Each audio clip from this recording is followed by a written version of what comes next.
So what we're going to go ahead and do here is go down each modder so you guys can get to know them a little bit better if you don't know them already. And let's start with Mr. Mobius. Tell us a little bit about yourself. Okay.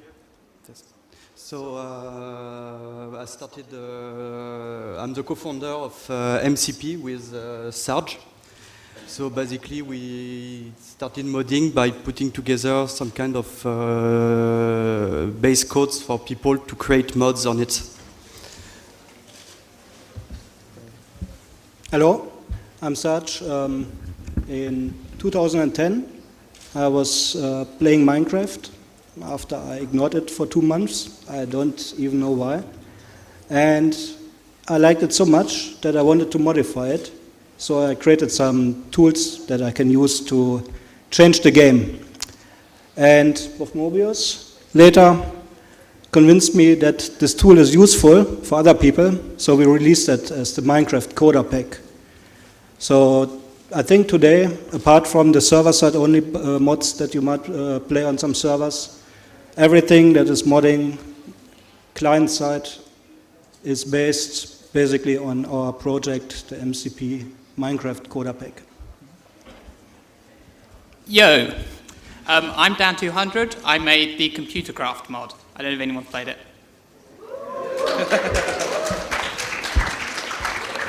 That was the right response. I'm HighLife TTU. I'm a developer for the MineZ and GhostCraft mods. You know, the GhostCraft just came out, so some of you guys may not have played it yet, but you know, maybe some of you all heard MineZ. So, looking forward to talking about it. Hi, I'm Eric. I used to be one of the Bucket developers, and I graduated to become an actual Mojangster. So I'm just here as a sort of a secret guest to this panel. I'm not listed anywhere. And just hope to be able to help them out a bit and answer some of your questions. And I'm Laser Tester. I'm the other developer of the MineZ and GhostCraft projects, and happy to be here and talking about Minecraft modding. I mean, how many of you are excited to learn a little bit about Minecraft modding?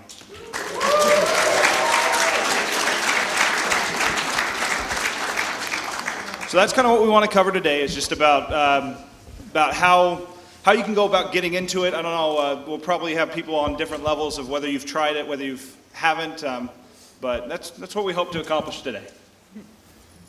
Very awesome. There are a laundry list of questions I'm sure people would want to ask a modder. One of the most prevalent, of course, is how does one get into modding? Anyone want to tackle that? Well, for me, it was like, I played Minecraft, and I enjoyed that for a while, and then, ooh, a wild Jebs appeared.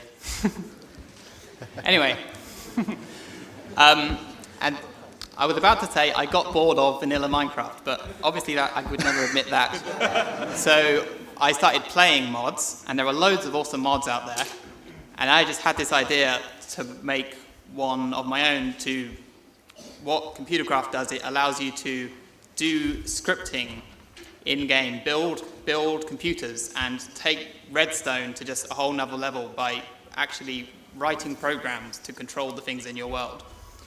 And like, I had the idea for that. I spent about a month making it as just like a hobby project over like Christmas holidays.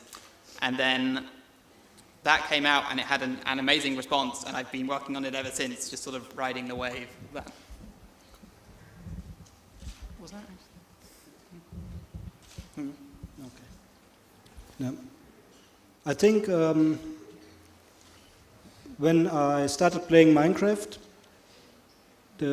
I saw some of the mods that were already made, so I also wanted to create them. And what is really awesome is that all these tools that we created didn't really help me to get mods done, but all the people that use the tools were taking it even a level further and made really awesome mods with it. So I have to admit, I didn't really get into mods because so far I didn't really make my own mods. We just enabled other people to modify the game and create their own ideas in the game. So should definitely check it out if you want to get into modding yourself. And I think after the panel we will still be around if anybody has more specific questions. Yeah, I think that one of the things that is exciting for me as a developer of mods is that Minecraft is probably the best sandbox engine you can have. Because if you think about it, if you take another game and you try to mod it, you have to go out there and produce the animations. You have to go out there and produce models and stuff like that. Well, Minecraft, it does all that for you, and the possibilities are limitless, as you see by these fantastic builds. So you can take Minecraft and turn it into about anything you want, which is just fantastic. It's exciting to produce something and have people come in and go, wow, you can do that in Minecraft? So I think that's what kind of draws me to it and keeps me very excited about it on a daily basis. Yeah, we made a joke while we were, before the panel, we were all sitting in a room in the round table talking about what we wanted to talk about, and we were like, well, for this question, learn Java. But seriously, that's kind of where to start is I actually learned Java making Minecraft mods. I was able to cheat a little bit because I'm a C# developer by day. That's my day job, and then the Minecraft modding is just kind of a side thing. But you can learn as you go, and there's nothing wrong with that. I think one of the things I tried a few years ago, making a mod for Minecraft when it first came out, when it was in HMod days, and I grabbed it all and I tried to make something, and I really struggled, and I just gave up. I just was like, I'll leave this to the professionals. I can't do this. And that kind of, I stopped playing Minecraft and just kind of went away, and that kind of turned me away because it is difficult to get started. It's difficult to try and look at a screen with a bunch of text and be like, yeah, this is going to make this do this. And eventually I had just a simple task. I finally found something I could chew on, which was I wanted to make a message display to a player whenever they logged into a server. Now there's countless other plugins that can do that, right? But I think that approaching a task as simple as that is the best way to get into it, because it doesn't matter if someone else has done it. By you trying to do it yourself, you'll be able to learn the basic skills that allow you to go to the next level. For instance, my first Minecraft mod it's actually a bucket and server-side plugin, but it just displayed whenever a member of a faction using the Factions plugin logged into the server, it would display a message that the faction leader could set. So that, like, faction leaders could say, help, our base is under attack, and that way when the player logs in, they know that there's some serious trouble going down. And that led to, that was 8 months ago? And that led to today we've got MineZ, which I don't know how, anyone here familiar with MineZ? Okay, wow, okay, well that's a lot more than I thought. Yeah, so now we've got MineZ, which is this huge undertaking with countless servers, and I would honestly say I could never imagine making something that you guys would play. And I think that that's something to acknowledge is that every journey has a first step, as cheesy as that is. And if you want to do Minecraft mods, start with the first step. Don't try to skip to step 8, or you're going to get discouraged and walk away. And there you have it, modding awesomeness. Another good question, of course, is why is Minecraft so great for modding? Well, you already answered that. Well, it's basically exactly what Matt said. Like, you don't have to create a lot of artwork, because the artwork in Minecraft is very simple. It's pixel art. Like, I'm not an artist, I'm a programmer, but I can make pixel art that's good enough. And so it's very easy to make the assets. So it's just, so if like you're a decent programmer, you can make a decent mod. And you don't need to rely on anybody else. So you can make mods on your own, just driven by your own willpower, and you can get it done. And it's also because Minecraft is very sandboxy, it's very easy to just think of a new type of object you'd like to see in the game, and have that object immediately work well with everything else in the game and everything else in other mods.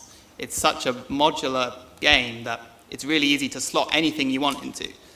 And like there are mods that add like magic spells. There are mods that add nuclear reactors.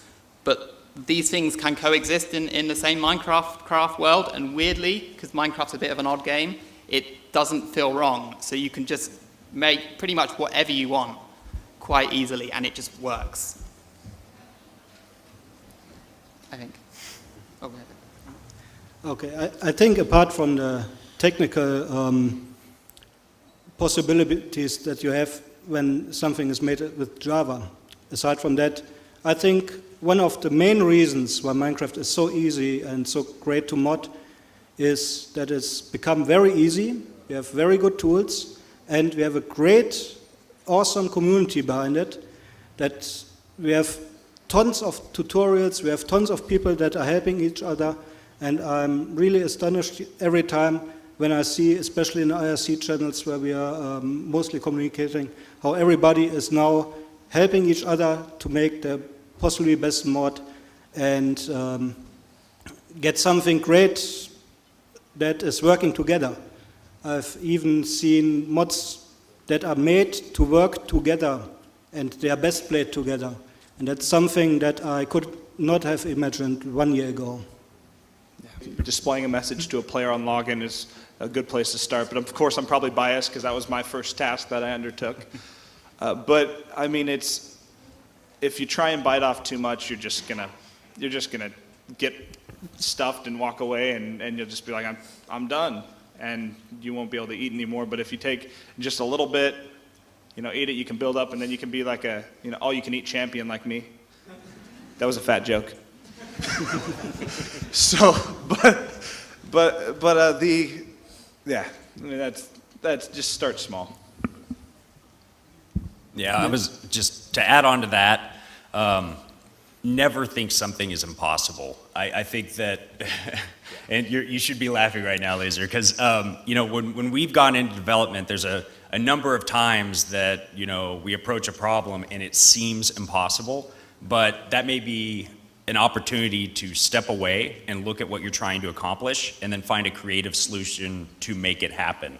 Like for instance, as a usability thing, we didn't really like how using a certain item, you didn't have any feedback for it. But then Bucket came out and let us push sounds to the client, so then we were able to push the burp sound when somebody used an item, and it felt great. And so you just take these creative approaches and you can almost do anything you want. I'm sure Dan has a few creative approaches he's had to take with computer craft, and I mean there's probably some crazy problems you've had to overcome with that.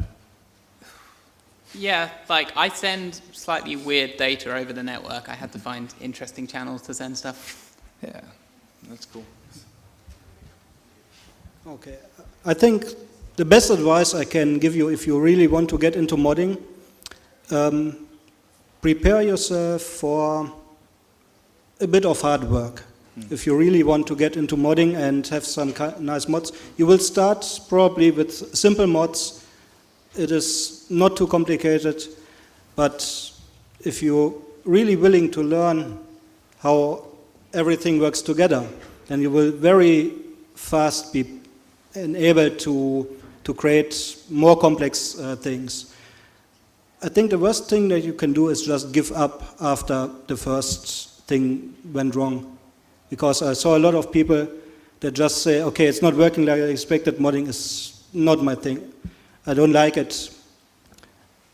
Those that are just willing to learn, they're asking questions, maybe they are even getting answers like, learn to code first, come back later. But if they are doing exactly that, they can become great modders later, and I've seen that a lot. Those people that say, I want to learn it, and they are putting the effort into it, they are creating great mods after some time. Oh, as a counterpoint to that though, so even if you make something really simple that isn't as great as one of the really massive mods, you should still release it and just get the community going. So you should do what Minecraft did, where you release early and release often. And just as soon as you have something fun, you'll release it. Because if it's any good at all, because the Minecraft community is so massive and so many people read like the Minecraft mods forum every day, you will get an audience immediately, and you'll probably get people recording YouTube videos and stuff, and they'll be sending you feedback. And I found that was once I released the first version, just the feedback of getting so many people saying they like your stuff and recording YouTube videos of it just inspired me to take it so much further than I would have than if I'd have just started at the beginning and said, I want to make this massive thing and not release it until it's done. Oh, absolutely. I think that building on that, as far as getting started, once you've gotten the basic first step and you've got your mod created, releasing and just getting community input is vital, because otherwise, if you don't have motivation to work, then why would you work on it? But also, as a warning on that is, listen to those who praise you, listen to constructive criticism, and delete any hateful messages, negative emails, anything that makes you mad when you read it. Don't hold on to it. MineZ, we've had, I think, 620,000 players play MineZ since its inception 4 months ago, and we're impressed with that. And from that, it came there was a lot of hate from different channels. And I'm sure that Dan had more than once been told, man, your mod's crap and blah, blah. And I mean, I'm sure we all kind of get that kind of feedback occasionally. And usually that is the 1 in a million chance, but sometimes those messages can really get to you. And I just want to let you know that if it comes, water off a duck's back, because there are so many people out there. You will always find somebody who likes what you're doing. And if there's somebody you're going to do it for yourself and do it for them. Yeah, and I would add to that is find something you're passionate about. You know, I think you'll see the reoccurring theme here to start small, start simple. But that's how we got started. It was a faction server, and then we started to add to that. So go find something, make a server that you love and that you're passionate about and drives you, and then start simple, and you can take complicated plugins that already exist and then add on top of those. And then as you're learning, you're improving the experience already for your users. And then one day, you'll sit down and have this amazing idea, and you're like, I'm ready for it. I'm ready to tackle this problem. So, I mean, that's a good method to do it. But I think the biggest thing is to be passionate, because at the end of the day, I couldn't even think how many, probably at this point, thousands of hours we've worked on our project. I'm sure you guys can say the same thing. And so, You were talking about a 24-hour live stream you did from the update from 1.25 to 1.3. I think when we started, it was incredible. We have a team of 6 people now that are updating the Coda pack every time. And when we started, it was a combined 100 man-hours of work to get a new release out. It was insane. We were lucky that Mojang wasn't putting out new versions every week. We wouldn't have been able to handle that. Were they updated again? Yes, but I think we are down now to 24 hours at most, and the latest updates were quite easy. I think 4 or 5 hours they were done. That is because we could improve the complete workflow and have some better tools and better ways to deal with it. But it's still an insane amount of work to update. You know, you guys have been awfully quiet. Did anybody out there have any questions for the modders? You there, right there. How do you guys feel about and Did everybody hear that, or does he need to come up to the In case anybody didn't hear the question, he was asking what anybody... Oh, there's a microphone over there. Yeah, there's a microphone Could you right back there as go well. over the, wait, or I could just say the question. Yeah, the question was, what do I feel about Techic and Technic? Yeah. Which I knew this would come up. It was just a matter of time. So for people who don't know, Techic is a mod pack that compiles together a lot of different mods into one download that people can just download once and play all these different mods all working together and get to try them all out. And in principle, that's really awesome, because it means people who can't be bothered to work out how to install every single mod and work out like the conflict, can just download one thing and play all the mods. The thing that people have trouble with it is that when people play Tekkit, they just think they're playing Tekkit, and they don't necessarily know that these are lots of different mods, and so the people who made the individual mods don't get as much credit.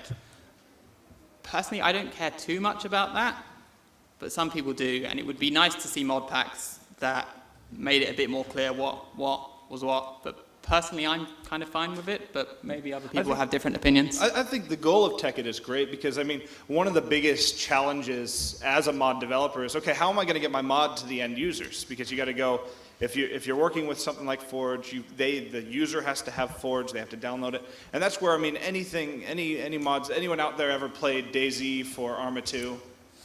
So, I mean, installing that the first time back when it was first coming out, I mean, it was a challenge, and I think that challenge turned a lot of players away. Luckily, it's so awesome that a lot of players were willing to go through that, to install it and play it. But that's definitely a big challenge with getting a mod out, is you've got to ask yourself as well, hey, how do I want to get this to my end users? And that's definitely what Tekkit seeks to address, is getting a pack of mods to everybody where everybody can get those mods and use them. Then, of course, there's the challenges of, okay, how do I add additional mods to that without breaking it? And so there's pros and cons to everything, but I think that's definitely an approach that can be taken to getting mods out, is collaborating with others. And then for any other questions, well, there's actually 2 microphones. Right there, there's the beautiful man in the middle. The gentleman with the headset will point you right at him. Oh, is the other, is that one working? Okay, there are 2. Okay, so there are 2 right there. Where you can actually approach the mic, and if anyone who has questions can kind of line up, and that way the cameras can get your beautiful faces when you ask them, and we can kind of just go from there, and I think we'll open for questions, right? We want to see you. You're beautiful. It's true. I suppose anybody near like the front can just come up here as well. If you had to pick a favourite mod that isn't your own, what would you pick? Who are you asking? All of you. Well, let's go right to left then. What's our favourite mod?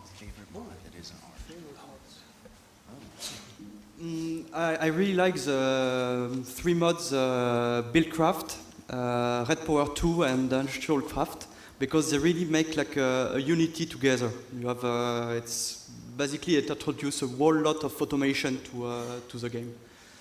And I also like Railcraft, because it completely changed the rail card system.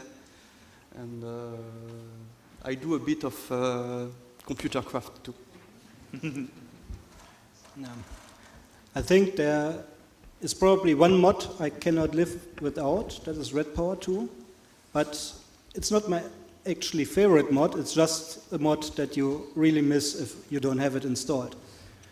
My favorite mod is, I think, MineCon at the moment, because I really like the idea that you have a lot of different dimensions that you can explore that have different properties, how the world behaves, and you, especially if you don't write your own books in MineCon. I don't know, how many people of you know MineCon? Okay, quite a few. So if you don't write your own books, just explore books for fun. Sometimes it's really incredible what kind of words you see. You would never get them if you write your own books. That's just my experience, and at the moment that's my favorite mod, but it changes from time to time. It's not the mod that I play the most, but it's the mod that I really think is the most awesome, is the portal gun mod. Because you get a portal gun in Minecraft, and that's just like, that's amazing. I gotta say, my favorite, probably recently that I've tried, is the Trouble in Mineville. It was a takeoff of the Trouble in Terrorist Town, which was a fantastic concept, that got released for Source, and it's been recreated in Minecraft. And it's interesting because you start to see people's personalities come out and different behaviors, because you don't know who the terrorist is and who the innocent is. So I have a lot of fun with it. Most recently, I've played a lot with computer craft, and I actually really like it because it tickles my coding fancy. You can make little robots do all the things you always dreamt of, so to say. They can dig, they can pathfind, they can get around an area and do things for you, and that I found it really fun. You can make them dance too. Make him dance? Yeah, you can True make them story. dance as well. Dancing turtle for the win. Mine, I think, one that I think goes unnoted a lot of times, but a lot of us run is a raised minimap. I think playing Minecraft without a minimap now, ever since that, and that changed the way I played Minecraft, because having something that's got a little map in the corner changed the experience. So, like that. They should really add a mini map to the default game, right? Oh yeah. All right. We have a question right back there. Yes. So, how do you use the Minecraft Coder Pack? For anybody who might not have heard the question, he was asking, how do you use the Minecraft Coder Pack? Okay. It's actually quite easy. You download the Minecraft Coder Pack, and there's a small README file included that explains all the steps. And if you follow it exactly, you should end up with having the source code of the game, kind of the source code, something that you can use to mod. And then, if you already know what you're doing, you just go ahead, and otherwise you look out for help and great tutorials. Or come to our IRC channels. Yeah, basically once you decompile Minecraft and recompile it again, sort of you just sort of, so if you know a little bit of like a Java, just go in the code and just dig around and see what you can change.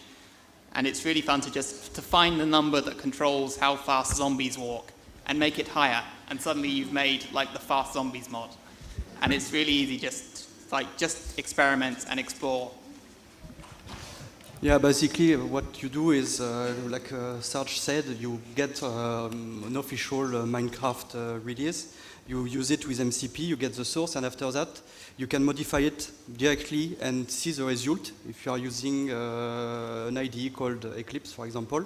So you can modify your code and see the result directly in-game as you are modifying your source code.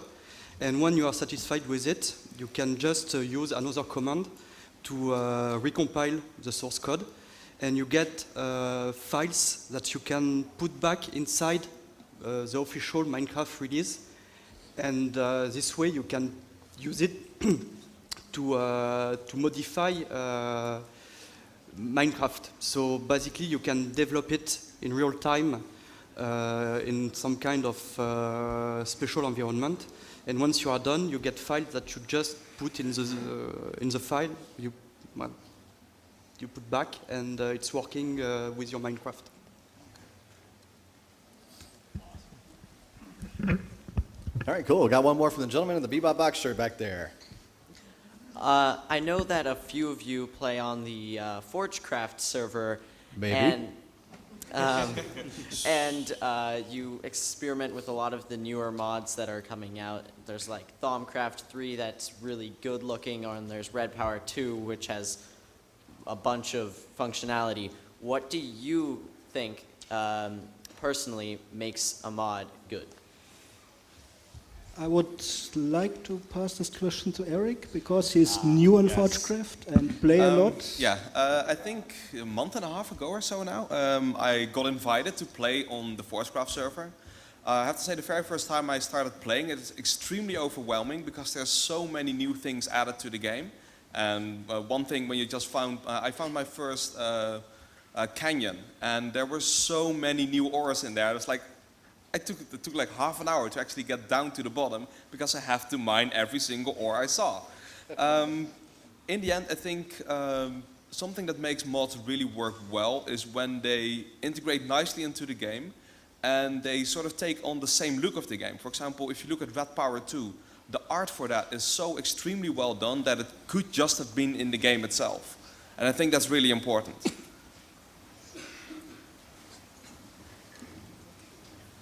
I think simplicity for the user is a big one. I think being able to have your user use the mod and not feel completely, like Eric said, he recognized the ores in the mountain. I mean, just something as simple as that, because if they can't recognize what something is, with what they've already known within the game, then yeah, it makes it really difficult to try and, yeah, you'd expect something that looks like an ore to behave like an ore. So you want to try and make sure that you can use what a player already knows about the game environment when you're modding it to turn it into something. So.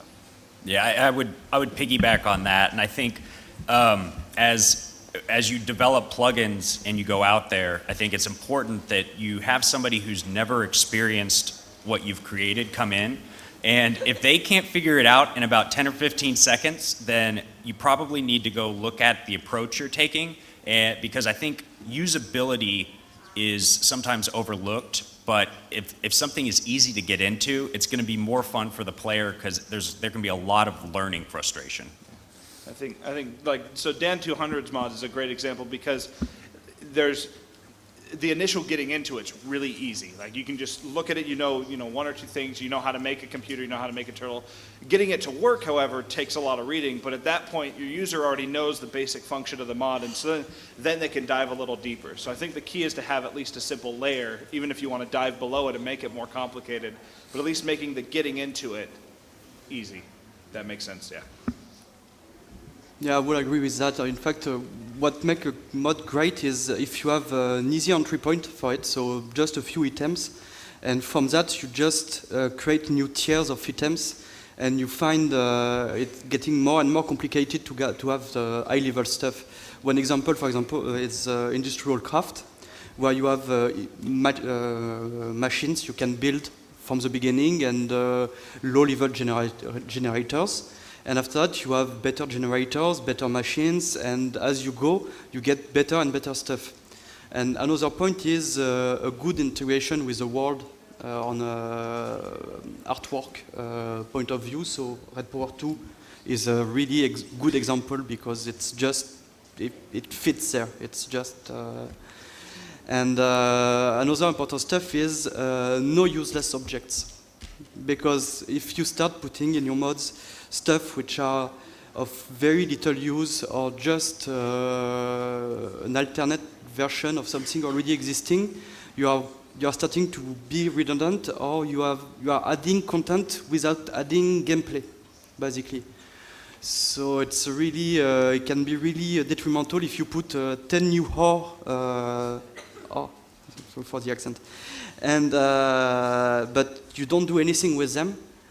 It's going to fill the world with stuff which basically you just have to throw away when you find it. So it's not a good way of making the gameplay compelling, in my opinion. I will put it short.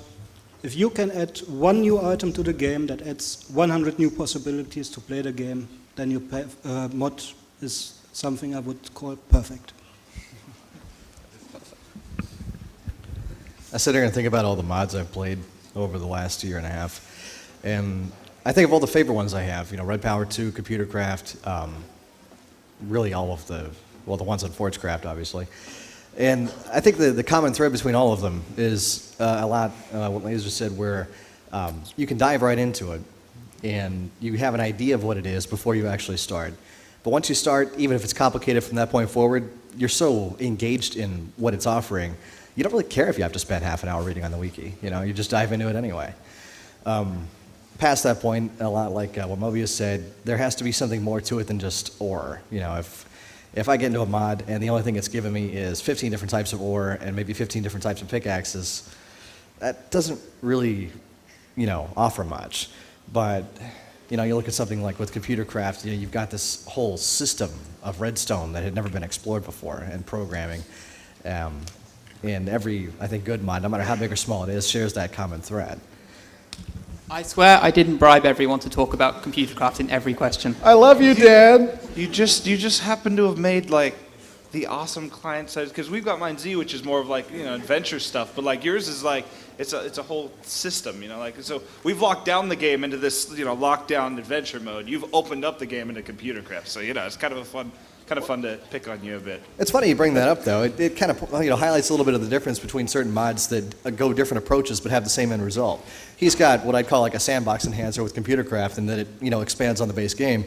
But you look at something like MineZ, where it's very, there's a very deliberate focus to it, but at the same time that focus is so entertaining that you just kind of forget that you're in Minecraft and you're in this mode now, and it's really awesome. I like that a lot. Thanks. Yeah, it's fun to see. That's one that going back to what makes Minecraft so easy to mod is that it being a sandbox. It means you can either make a mod that opens it up, or something that dials in particular features. Like we stripped Minecraft of pretty much all mobs but zombies, and reintroduced the giant with some custom AI and behavior so that he's a little more than just a giant zombie, but and that ends up being fun. But then you've got things like computer craft, because we can't really say it. MCP is it's like the grandfather of everything. No offense, Sarge, you're not old, but Yes, everything's it's kind of just built on top of that, and then so we've kind of got, if you recognize as far as this panel goes, we've got the MCP team, which kind of builds the baseline that everyone builds on. We've got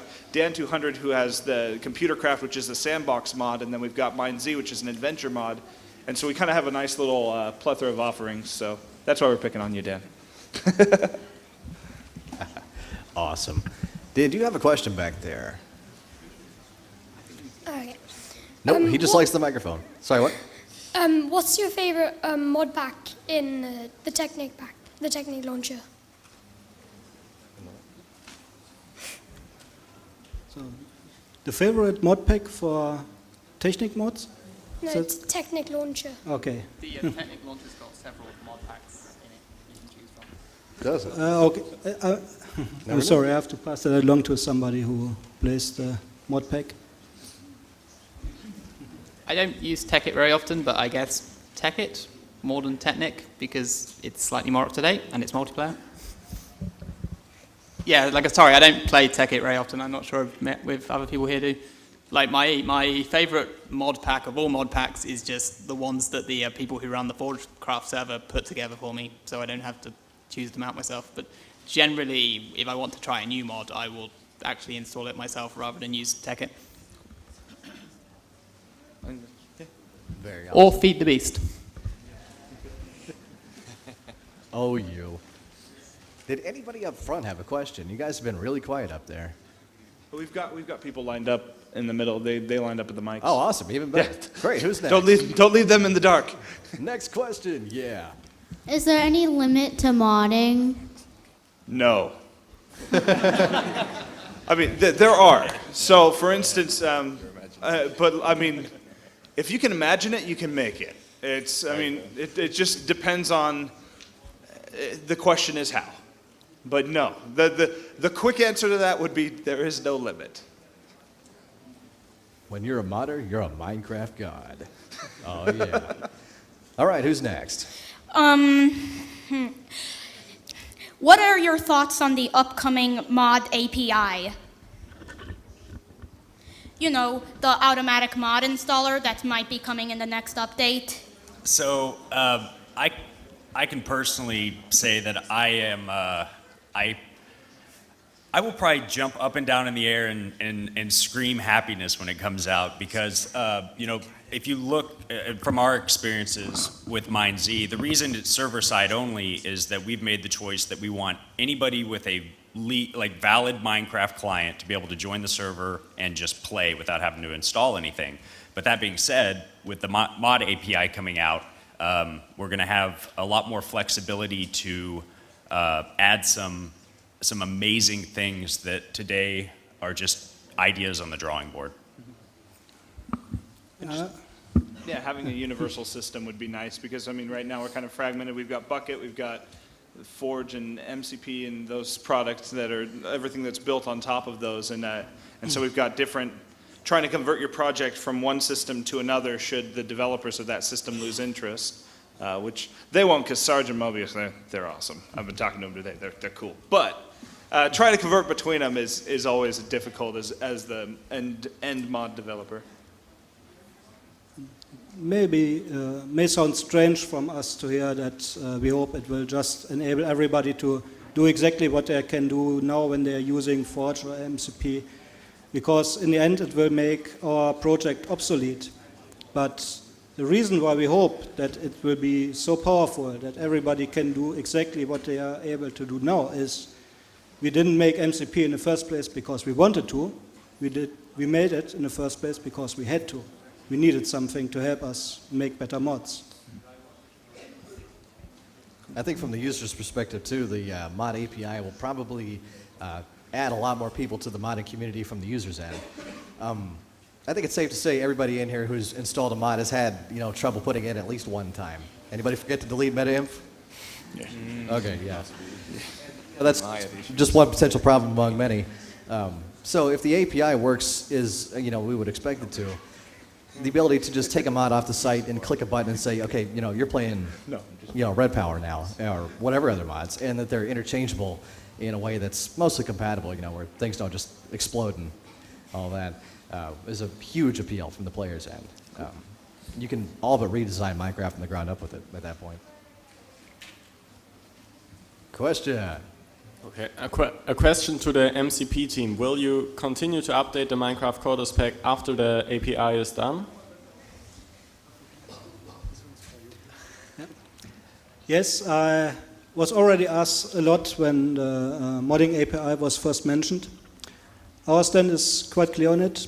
We will keep updating MCP as long as we have a user base, as long as people are creating mods with it. But we are hoping it will be obsolete eventually.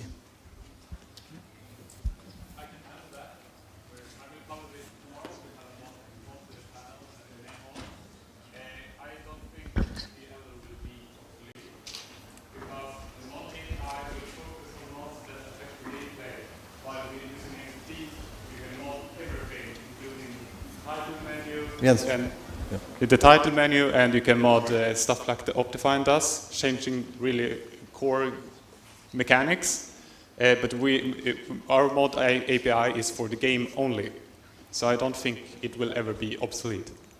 Thanks, Jens. We will keep updating as long as it's necessary. So the in case nobody was paying attention, that was Jeff.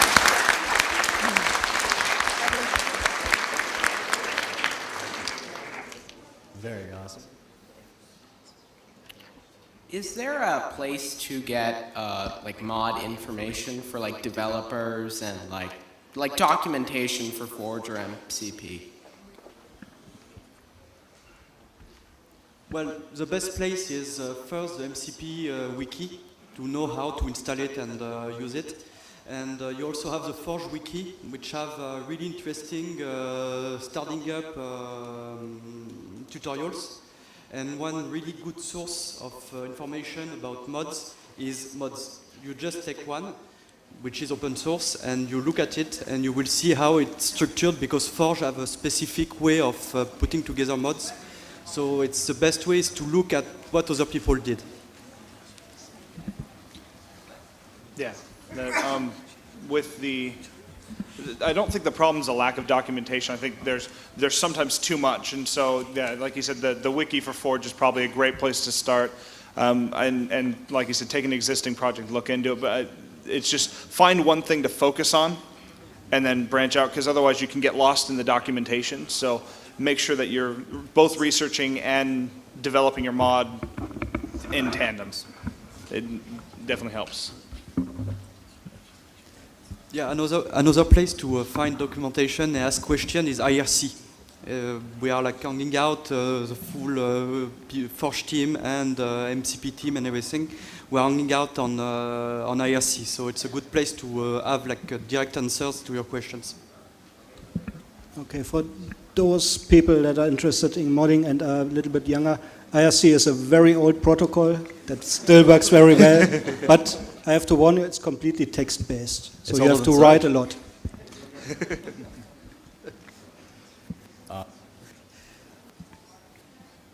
It's funny, I think a lot of people, when they see a modder and they see the end result of something a modder has come up with, a huge pack or a really cool thing they get to play, it's a common misconception to believe that they just sat down and, like Picasso, just whipped out this amazing line of code and, a mod. But I know better. What are some of the mistakes you guys have made? So, see, I wrote this question on Sash's bit of paper that he's reading his questions from, but I didn't actually think of an answer for it. So I'm going to do that while someone else answers. Yeah.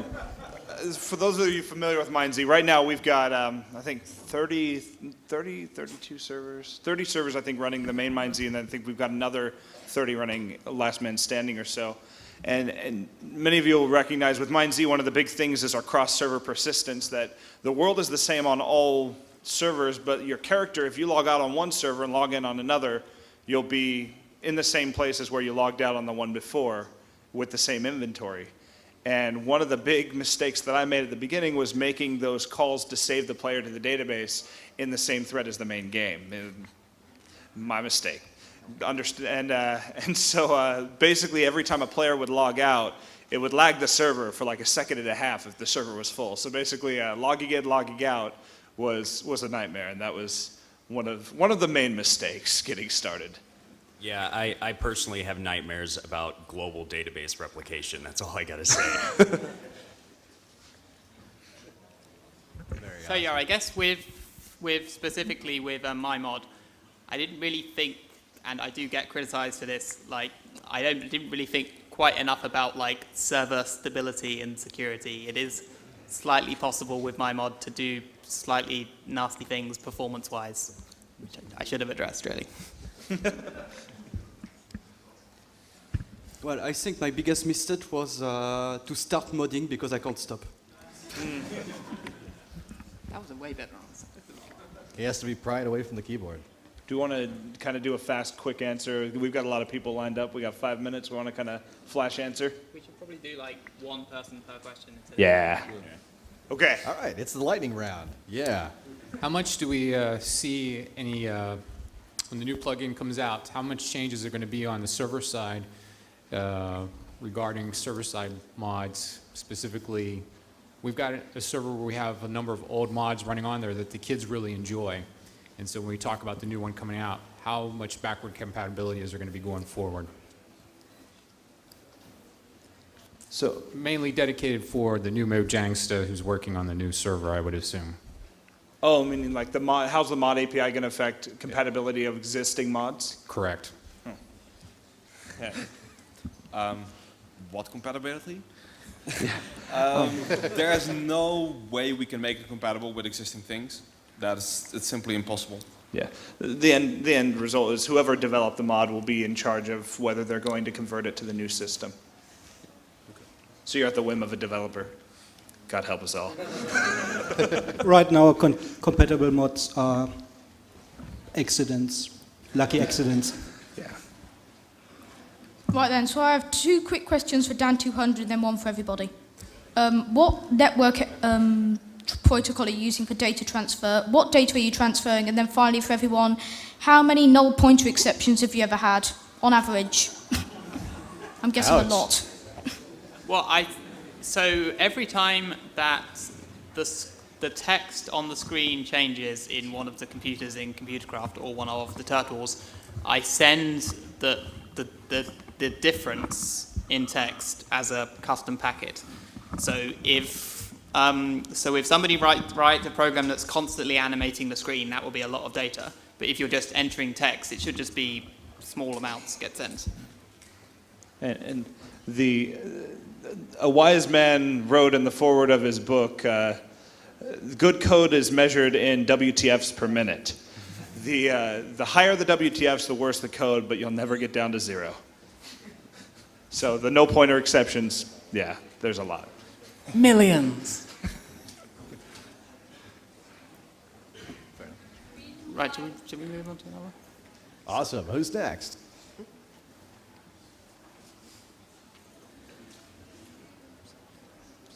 So I've got a few mods. I made a few, and and I'm planning a very complex mod, including new dimensions and mobs and NPCs and so on. And how would you approach such a complex mod? Who are you asking? Okay, I will take it. If it's going to be more complex than just small changes, then you should start with a planning phase where you write down everything you want to have in it and set priorities for the features. Actually, take some time before you start coding and plan everything. I would add that, you know, MineZ is pretty ambitious, but we have taken a modular approach to how we develop. So MineZ isn't just one big plugin, it's 28 plugins all interacting together. So write your ideas down and then pick one and begin working on that and finish it, and then that'll help you.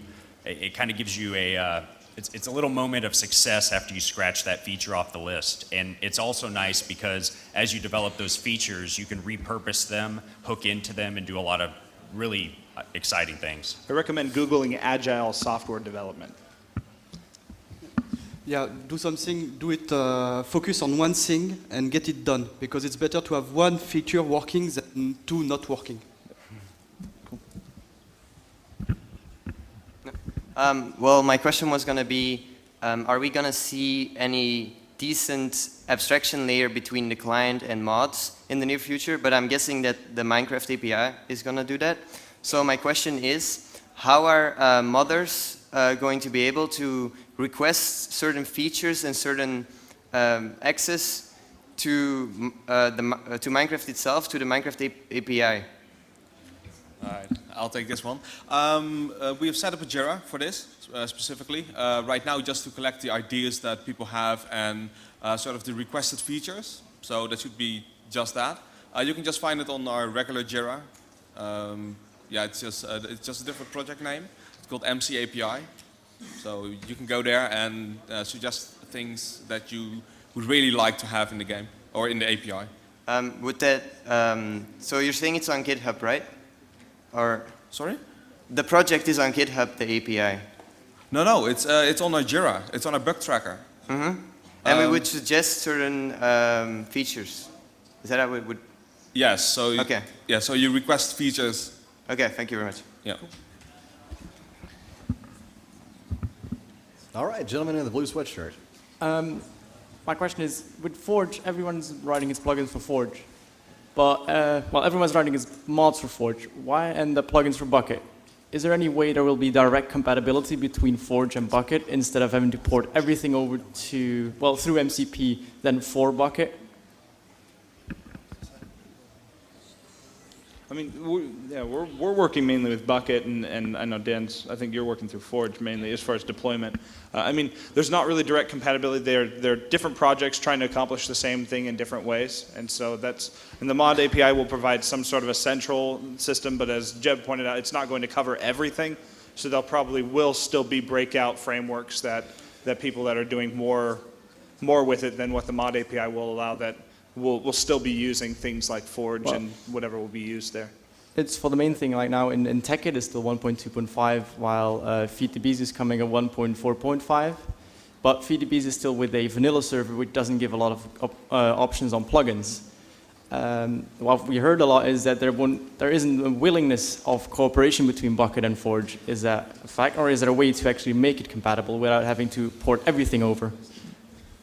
I can't speak for the team, but it's definitely not. It's not a trivial task what you're asking, and so these are two different teams working on different approaches to the project, and trying to make them work the same way is legitimately trying to call an apple an orange. And also one problem is that Bucket and MCP are based on completely different source base, so you have to translate the whole game from one to the other, and someone, SPW, tried to do it with to do a Bucket mod for Forge, and basically he spent a lot of time on it, and at the next MC update everything was to be done again, and so it's really it's going to be really complicated to have something like this. I think the problem is just that there are too many different systems out there, and the mistakes were made a long time ago. As I said, everybody in the community is trying to work together now. That was not always the case, so mistakes were made.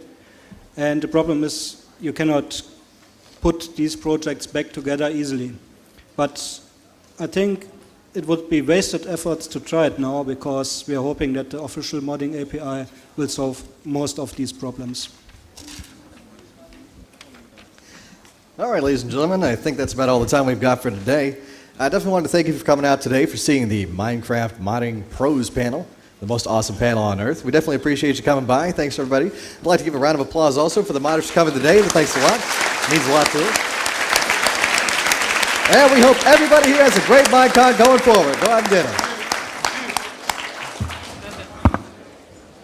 If you had a question that was not answered and you were lined up for a question, you're welcome to approach us anytime during the convention. You can ask us your question directly. We're very approachable and nice. I do. Sometimes.